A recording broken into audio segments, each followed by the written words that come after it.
성도님들은 여러분이 누구인가에 대해서 혹시 고민을 해보신 적이 있으십니까? 나는 누구인가? 혹시 나는 예수님 안에서 누구인가에 대해서도 혹시 생각을 해보신 적이 있으십니까? 세상에서는 우리가 인정받지 못하는 순간들이 참 많은 것 같습니다. 세상은 나를 잘 모릅니다. 심지어 어떤 때는 아내도 나를 잘 모르는 것 같고, 남편도 나를 모르는 것 같고, 세상은 나를 모르는 것 같아서 어려울 때가 참 많이 있는데, 그런데 여러분, 우리의 생각의 그 포인트를 예수님에게 돌려보면 여러분 힘이 납니다. 하나님은 우리가 어떻게 하느냐에 따라서 나를 더 사랑하고 나를 더 미워하고 그러는 분이 아니라, 언제나 하나님은 우리를 보며 인자한 미소로 괜찮다, 괜찮아, 내가 있는데 왜 걱정하니? 늘 우리에게 힘을 주시고 위로를 주시고 우리에게 미래를 주시고 소망을 주시는 하나님이십니다. 우리가 나는 누구인가를 어떻게 정의하느냐에 따라 우리의 삶이 달라지게 됩니다.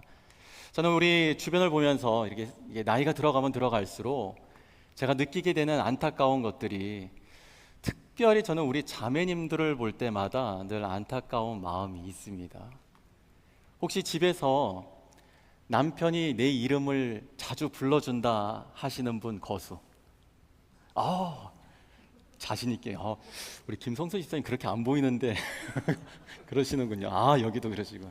네. 제가 우리 자매님들을 볼 때마다 늘 안타까운 거는, 우리 신앙생활을 그래도 꾸준히 하시던 우리 자매님들은 적어도 결혼하기 전에는 교회 안에서 열심히 신앙생활하고 사역도 하고 뭐 이러면서 칭찬도 받고 집중도 받고 인정도 받고 그러던 신앙생활을 하던 청년이었는데, 결혼하면서부터는 가려지게 되는 것 같아요. 결혼하면서부터는 그렇게 열정과 참 즐겁게 했었던 그 청년부를 떠나서 어느덧 이 여선교회를 들어가다 보면, 여선교회 가면 맨날 밥하는 거 걱정하고 있고. 그런데 우리 자매님들이 교회에서뿐만 아니라 신앙생활뿐만 아니라 집에서도 보면 이름이 사라지는 것 같아요. 이름이 사라지고 누구 엄마 이렇게 돼버리는 것 같아요. 그러다 보면 사회에서는 그래도 내 위치, 내 직장에서는 그래도 나는 어떤 사회적인 능력을 갖고 인정받던 존재였는데, 결혼을 하고 아이를 출산을 하고 나서 집에 있다 보니까 나는 그냥 밥만 하는 사람인가?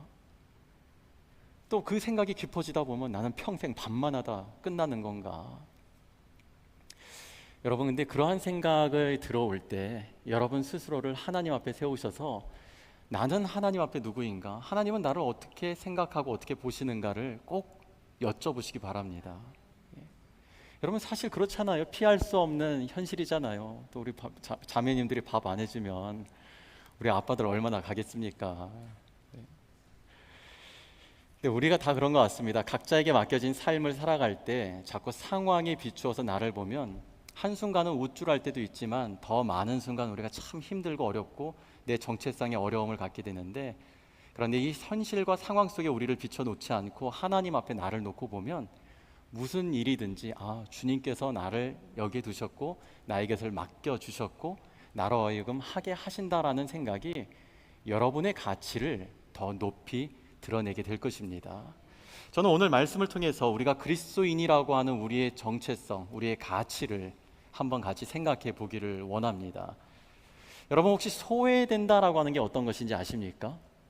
소외된다라고 하는 것, 주변에 사람이 없는 것입니다. 소외된다는 것은 또한 누구도 나에게 가까이 오지 않는 것입니다.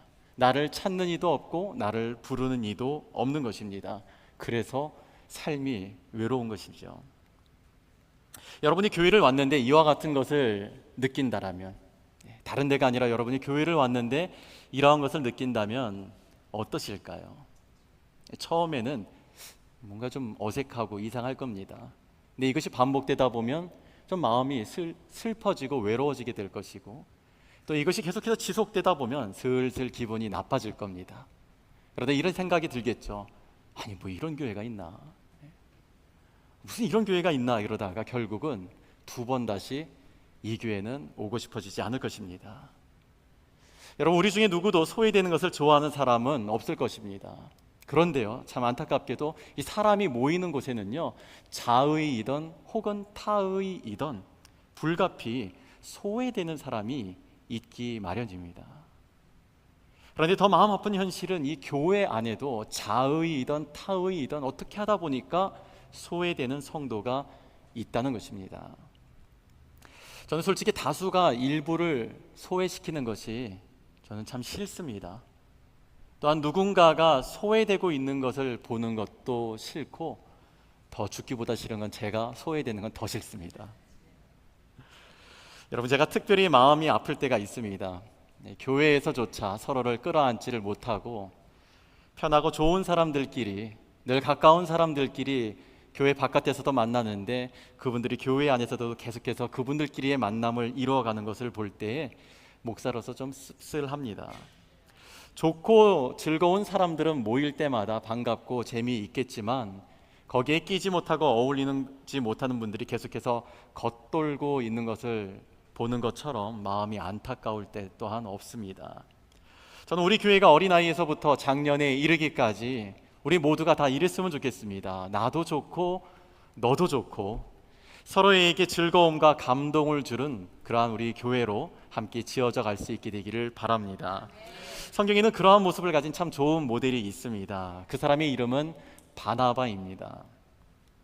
원래 바나바의 본명이 따로 있습니다. 바나바는 원래는 요셉이라는 본명을 가지고 있었는데요, 사도들이 그에게서 위로의 아들이라는 뜻의 바나바라는 새로운 이름을 지어주게 되었습니다. 그래서 오늘날까지 우리는 이 사람을 요셉이라고 생각지를 않고 바나바로만 기억을 하고 있는 것입니다. 분명 요셉에게는 확연히 드러나는 위로하는 사람의 삶의 모습이 있었기 때문에 사도들이 인정하는 위로의 아들, 위로의 사람이라고 하는 바나바로 불리게 되었을 텐데요, 실제 바나바가 어떠한 삶의 모습을 가지고 있어서 그와 같이 불리게 되었는지 우리 함께 팩트 체크, 한번 성경을 통해서 살펴보기를 원합니다. 첫 번째, 바나바는 상대의 필요에 관심을 기울이고 그 필요를 채워주는 사람이었습니다. 바나바는 눈만 뜨면 보이는 게 내가 저 사람을 위해서 무엇을 해줄까, 눈에 보이는 게 혹시 부족함을 갖고 있는 사람은 있지는 않나, 그래서 자기가 무엇을 어떻게 채워줄까를 늘 눈여겨보고 그것을 해결해주는 사람이었다는 것입니다. 오늘 본문 앞에 사도행전 4장 36절과 우리 37절 말씀을 우리 앞을 보시면서 다 함께 읽겠습니다. 시작. 구브로에 서나 레위족 사람이 있으니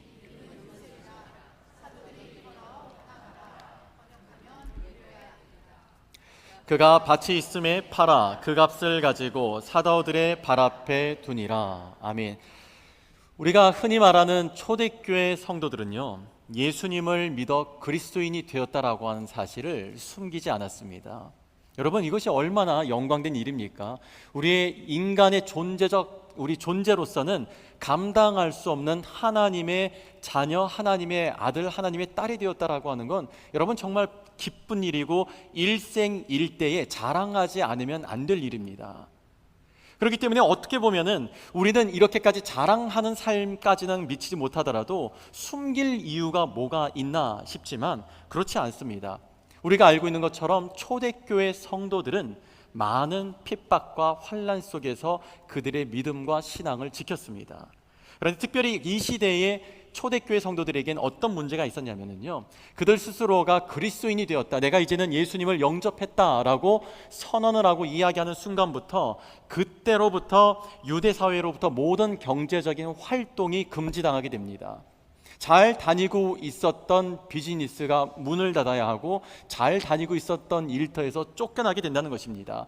돈을 벌 수가 없는 상황이 되는 것입니다. 뿐만 아니라 사회적으로 고립당하게 됩니다. 이웃들과 사이좋게 지내다가도 도란도란 지내던 그런 사이가 어느 순간부터 투명 인간이 되고 배척당하는 존재가 되어버려서 나 홀로의 삶을 살아가게 되는 아주 심각한 상황이 되는 것입니다. 그런데 그 당시에 초대교회 성도들은 이러한 모든 것을 알고 있었음에도 불구하고 그들이 예수님을 영접하여 예수 그리스도를 따라가는 그리스도인이 되었다라고 하는 사실을 숨기지 않았다는 것입니다. 그러한 때에 경제적으로 여유를 가지고 있었던 성도들은 모든 경제적인 활동이 금지당하고 사회적으로부터 고립당해가지고 경제적으로 어려움을 겪고 있는 성도들을 바라보면서 자신의 소유를 팔아 공동체의 필요를 채워주는 그러한 섬김과 헌신을 이루었는데요, 그러했던 사람 가운데 한 사람이 바로 바나바였습니다. 여러분 생각해 보시기 바랍니다. 바나바 역시 아무리 재물이 많았다 하더라도 언젠가 자기의 이 재물을, 재산을 팔아서 다른 성도들이 필요를 채워주는, 지금 당장은 좋은 삶, 의미 있는 삶을 살았다 하더라도 그의 풍요가 얼마나 오래 가겠습니까? 그 역시도 그리스도인이기 때문에 그의 모든 경제 상황이 금지당하게 됐는데 얼마나 그의 풍요가 오래 가겠습니까? 언젠가는 분명히 풍요가 바닥이 나고 그 역시도 누군가의 도움을 받아야 하는 그 때가 언젠가는 온다는 것을 생각할 수 있었겠지요. 그럼에도 불구하고 그는 머뭇거림 없이 자신의 소유, 자신의 밭을 팔아 공동체의 필요를 채우고 돌보아 주었습니다. 여러분, 도대체 어떻게 바나바에게서 이와 같은 삶이 일어날 수가 있었을까요? 우리가 함께 하나님께서 예수님을 이 땅에 보내주신 그 사건을 우리가 한번 생각해 보았으면 좋겠습니다.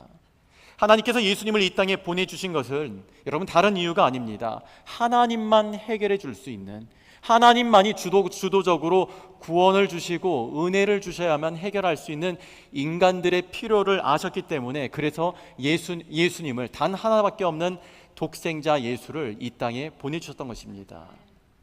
예수님 또한 세상에 계실 때 어떻게 하셨습니까? 사람들의 필요를 살피셨습니다.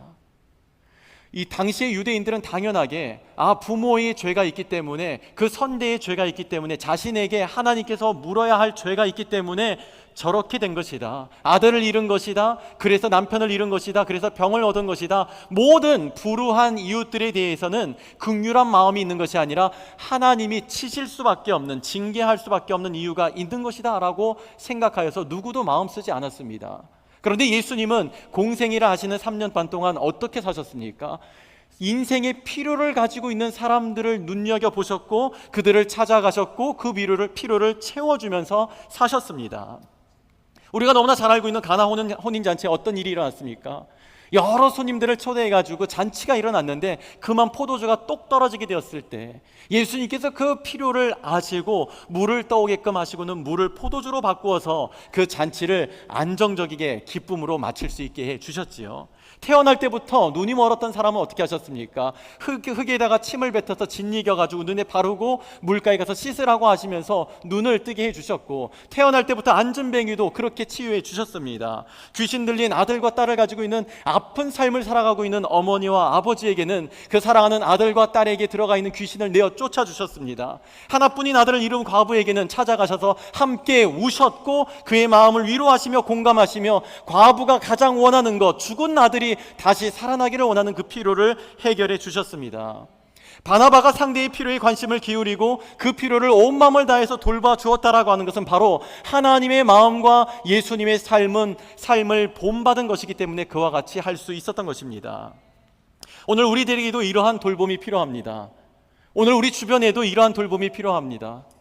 우리가 지금 가깝게 여기지 않는 어떠한 성도들에게도 이러한 돌봄이 필요하다는 것입니다. 그런데 여러분, 꼭 형편이 되는 사람만 돌볼 수 있는 것이 아닙니다. 꼭 나이가 들어야만 돌볼 수 있는 위치에 서게 되는 것이 아닙니다. 예수님의 마음을 알고 예수님과 함께 살아가는 사람이라면 누구나 다 할 수가 있는 것입니다. 내 힘과 능력으로 하는 게 아니죠. 우리가 어디 돈이 많아가지고서 막 돈을 막 이렇게 뿌리면서 살아가는 그런 사람 어디 있나요? 그런데 예수님의 마음에서 감동하시면 이상하게 되더라는 것입니다.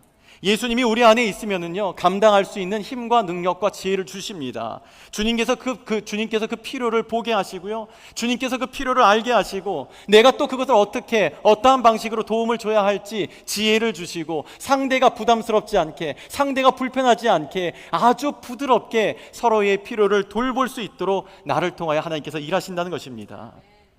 여러분, 교회는요, 목사의 설교가 좋아야 한다고 그렇게 생각들을 하시잖아요.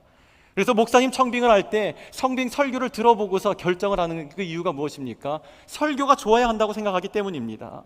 그런데 여러분, 틀린 말은 아니지만 꼭 그것만은 아닙니다. 그 교회의 성도들이 어떠한가가 못지않게 중요합니다. 아니, 사실은 더 중요한 것은요, 목사의 설교가 좋은 것보다 더 중요한 것은 그 교회의 성도들이 예수님을 닮아가고 있는가 하는 것입니다. 교회에 처음 왔는데 모든 것이 낯설지 않겠습니까? 교회에 처음 오신 분들은 모든 것이 낯섭니다. 그런데 낯선 나에게 누구도 관심을 갖지 않고 다가오는 사람도 없고 묻는 사람도 없고 그냥 마냥 어색하기만 한데, 내가 이렇게 주변을 보면은 서로 친하고 알고 있는 사람들끼리, 원래 이 교회를 다니고 있는 사람들로 보여지는 그 사람들끼리는 하하호호 한다면, 한 교회를 오랫동안 다니면서 함께 섬겨왔는데 항상 모임에 가면, 예배에 가면 나는 그냥 왠지 꿔다 놓은 보리자루 마냥 불편하고 소외감이 느껴진다면, 여러분 도대체 어떠한 모습에서 예수님의 모습을 볼 수 있으며, 또한 교회라고는 하는데 예배를 드리는 것 외에 어떠한 모습에서 성도의 교제라고 하는 것을 보며 느낄 수가 있겠습니까? 교회의 이미지는 목사 한 사람으로 대표되는 것이 아니라 결국 교회를 구성하는 우리 성도님들 한 분 한 분이 바로 교회입니다. 자, 우리 그러한 의미에서 우리 같이 함께 고백해 보겠습니다. 제가 교회입니다. 제가 교회입니다. 자, 우리 옆에 분을 향해서도 형제님, 자매님이 교회입니다. 네. 우리 한 번 더 고백하겠습니다. 우리가 교회입니다. 여러분, 그렇습니다. 우리가 교회입니다. 목사의 설교가 좋아야지요. 근데 좋아야 되는 이유가 무엇입니까? 저는 이런 사명을 갖고 설교를 준비합니다. 하나님, 오늘도 준비하게 하신 이 말씀을 통하여 성도의 영혼이 풍요롭게 하여 주시옵소서. 주님으로 더 채워지게 하여 주시옵소서. 여러분, 제가 이러한 마음을 가지고서 여러분이 소위 말하는 좋은 설교 듣기를 원하는 그 마음에 제가 채움을 준다라면, 그러나 제가 정말 이렇게 설교를 준비하면서 여러분이 영혼이 잘 되기를 원하는 마음과 또한 여러분이 예수님 닮기를 원하는 마음으로 이 설교를 준비하여 하나님의 말씀을 대언한다면 성도님들에게는 어떠한 변화가 일어나야겠습니까? 여러분의 삶에 은혜가 젖어든 반응이 있어야지 않겠습니까? 자, 우리 옆에 분 한번 얼굴 보시겠어요? 네, 되게 은혜로우신가요? 네, 보기만 해도 은혜로워야겠죠. 네. 여러분, 설교만 좋아야 하는 게 아니라 그 하나님의 말씀을 받는 성도는 얼굴을 보기만 해도 은혜가 되어야 될 줄 믿습니다. 또한 설교가 좋아야 하는 그 이유는 다른 게 아니죠. 여러분, 설교가 좋으면 오늘 예배 잘 드린 거고, 설교가 오늘 귀에 안 들어오면은 오늘 예배 못 드린 건가요? 그렇지 않습니다. 목사는 하나님의 말씀을 대언하죠. 그렇지만 그 말씀을 받는 마음의 밭은 여러분이 잘 관리하셔야 합니다. 좋은 말씀이 아무리 뿌려져도 말씀을 받는 여러분의 마음이 딱딱한 밭이라면 마귀는 이 말씀이 어떤 역사를 일으키는지 알기 때문에 휘딱 채워갑니다. 뿐만 아니라 여러분이 말씀 내가 받는 대로 내가 아멘으로 순종하겠습니다 라고 하는 마음의 밭을 가지고 말씀을 듣지 못하면 아무리 좋은 하나님의 말씀이 뿌려져도 조금은 되는 것 같다가 다시 빼, 옛날같이 살아갈 수밖에 없게 되는 거죠. 저는 우리 성도님들이 하나님의 말씀을 들으면서 여러분의 영혼이 잘 되고 그로 인해서 여러분의 범사가 잘 되고 강건하게 되기를 축복합니다. 저는 우리 MKBC의 성도님들이 보기만 해도 은혜가 되고, 그리고 우리 성도님들의 모습에서 예수님이 보여지는 그러한 삶과 그러한 우리의 모습이 되었으면 좋겠습니다. 저는 오늘 설교를 준비하면서 이러한 생각을 했습니다. 우리 성도님들이 다 마음이 좋은 밭이 되어서 말씀대로 우리 안에 변화가 되었으면 좋겠다라는 간절한 바람이 있었습니다. 지금 당장은 우리가 제가 교회입니다, 내가 교회입니다, 우리가 교회입니다 라는 말이 지금 내 모습을 보면은 조금 부족하고 조금 부끄럽게 여겨지는 면이 있다 하더라도 여러분 괜찮습니다. 이제 오늘 이 설교를 들은 이 시간부터 바나바와 같이 우리 모두가 공동체의 필요를 솔선하여 채우고 어느 누구에게 어떠한 필요가 있는지 주변을 잘 살피어서 서로와 공동체를 하나님 뜻 안에서 건강하고 아름답게 세워가는 우리 모두가 되기를 축복합니다. 우리 모두가 이와 같은 거룩한 노력을 기울임으로써 주변으로부터 이러한 이야기를 들을 수 있었으면 좋겠습니다. 너만 그런 줄 알았는데 어쩜 너희 교회는 다 그러니. 얼마나 좋아요. 우리 성도님들 주변 분들이 여러분이 예수님 믿는 사람이라는 사실을 아는 것뿐만 아니라 여러분의 삶을 보면서 감동을 받았는데, 메이컨 한인 침례교회에서 들려오는 그 소식들을 들어보면, 이 지역에 들려오는 소문을 들어보면, 야, 어쩜 너만 그런 줄 알았는데 너의 교회는 어쩜 다 그러니. 저는 그러한 우리 모두가 되기에 부족함이 없었으면 좋겠습니다. 세상에 감동이 되는 내가 되고 세상에 감동이 되는 예수님의 공동체가 되어서 우리 모두가 기쁘게 즐겁게 신나게 사랑의 돌봄을 이루어가는 우리 모두가 될 수 있기를 주님의 이름으로 축복합니다. 두 번째로 바나바는요, 관계를 연결시켜주는 사람이었습니다. 자, 우리 오늘 함께 본문 26절과 27절 같이 읽겠습니다. 시작. 사울이 예루살렘에 가서 제자들을 사귀고자 하나 다 두려워하여 그가 제자됨을 믿지 아니하니 바나바가 데리고 사도들에게 가서 그가 길에서 어떻게 주를 보았는지와 주께서 그에게 말씀하신 일과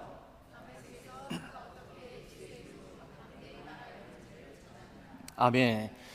언제나와 같이 바나바는 다른 사람의 필요에 대해서 귀를 기울이는 사람이었습니다. 근데 사울이라는 사람에 대해서도 이미 소문을 통해서 많은 이야기를 들었는데 옛날과 다른 사람이 되었다라는 말과 함께 그가 다메섹에 그리스도인을 잡으러 갔다가 오히려 거기서 예수님을 만나고 회심을 하고 예수님을 전하는 사람이 되었다라고 하는 소문을 듣게 되었습니다. 그러한 사울이 예루살렘에 다시 돌아와서 이제는 예전에 만나던 사람들, 그 유대인들과 서기관들을 만나려 하지 않고 이제는 예수님의 제자들과 사귀고자 하였습니다. 하지만 사울이 어떠한 일을 했는지 누구보다 가까운 곳에서 보았었던 이 예루살렘의 성도들은 여전히 사울을 무서워하며 그가 회심했다라고 하지만 그들은 그를 여전히 무서워하고 두려워하여서 그를 인정하지 않고 그들의 공동체 가운데 맞아들이는 것을 꺼려했습니다. 그런데 그러한 사울을 바나바가 찾아가 만납니다. 그를 만나가지고 소문을 통해 들은 이야기를 다 들었을 뿐만 아니라 지금까지 그의 마음 가운데 그의 삶 속에 어떠한 일들이 일어났었는지를 그가 소상히 다 들었습니다. 그리고는요, 과거가 아니라 은혜를 받은 지금의 사울을 받아들이고 그리고는 그를 예루살렘 성도들에게 소개해 주기에 이르게 되었습니다. 성도 여러분, 과거는 은혜 앞에서 아무런 가치가 없습니다. 자, 한번 우리 같이 고백해 볼까요? 과거는 은혜 앞에서 아무런 가치가 없습니다. 그렇습니다. 과거는 은혜 앞에서 아무런 가치가 없습니다. 성경은 우리에게 이렇게 말씀합니다. 이사야서 4장 43장 18절은 이렇게 말씀합니다. 너희는 이전 일을 기억하지 말며, 이전 일을 기억하지 말고 또한 이럽니다. 옛날 일을 생각하지도 말라. 과거를 기억하지도 말고 과거를 생각하지도 말아라고 이야기합니다.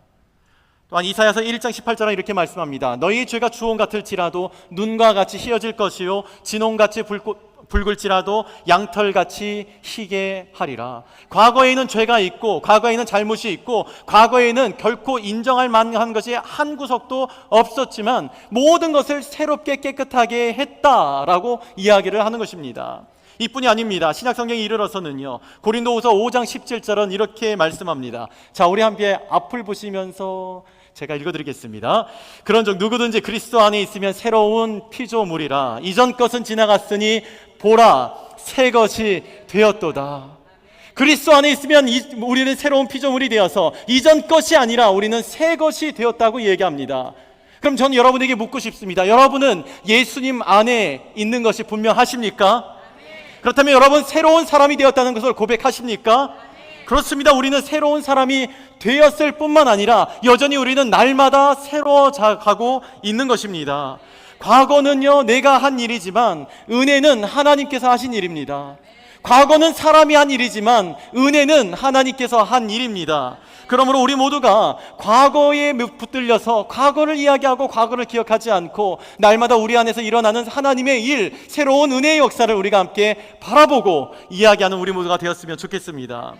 바나와 같이 과거를 기억하지 않고 과거에 관심을 두지 않고 서로에게서 하나님의 일, 하나님의 은혜가 상대의 안에서 어떻게 역사하고 있는지 그 하나님의 은혜에 우리 모두가 관심을 갖고 그 사람 안에서 역사하고 있는 하나님의 은혜를 이야기하는 우리 모두가 되기를 주님의 이름으로 축복합니다.